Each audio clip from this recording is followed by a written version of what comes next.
Tayo nguni obisayaga chaba sigishet ana DCI ak tigiliset kotinge akwaret nebo member somok chebo familia agenge kobun komosta nebo Eastleigh en nganaset nebo Nairobi chekikibetin sobonukwak biik chetomo kenai akotangandan kokimuch kenamchi agenge ne en nguni kotoreti obisayagab sigishet en tigiliset en nguni ko mwoe ana mwoe tigiliset nebo Autopsy kole lagok aeng che tibik kokikimuch kinyalil kotomo kebar icheget ole kamenywan kokibet sobet kingonyorchigei anan kingororchi koristo en buonek neiboru kole imuch kokikiget inendet. Niton ko kosubkei ak chigilindet anan yeng'indetab serikali pathologist Johansen Oduor nemwoe kole kokiib tuguk chebo komonut asikobit ketestai kechigil asikotoret obisayagab DCI en nametab biik chekitinygei ak yautyonoton. Akot konoton kokakomuch komongkei kibagengeit neborchingei imanda nebo kipkosobe noton mo Haki Africa kondochin Hussein Khalid akosom biikab emet kobois ak obisayagab kalyet asikenam akeipchi kakwautik biikab bichotok akimuch kosuldaen paretab kamet ak lagok che tibik oeng.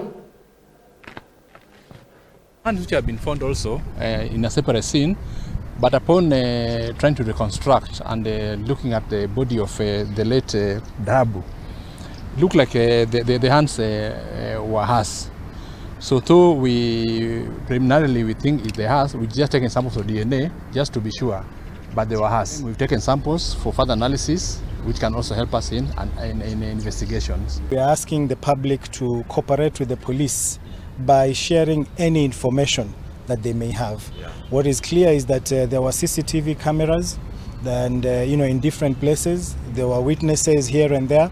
So we are asking members of the public, particularly the Eastleigh community, anyone with any information, please do not be afraid. Come forward. If you can't go to the police, come and see us. Go to the family. We will ensure you are protected. But these kinds of atrocities where people are slaughtered like animals cannot continue happening.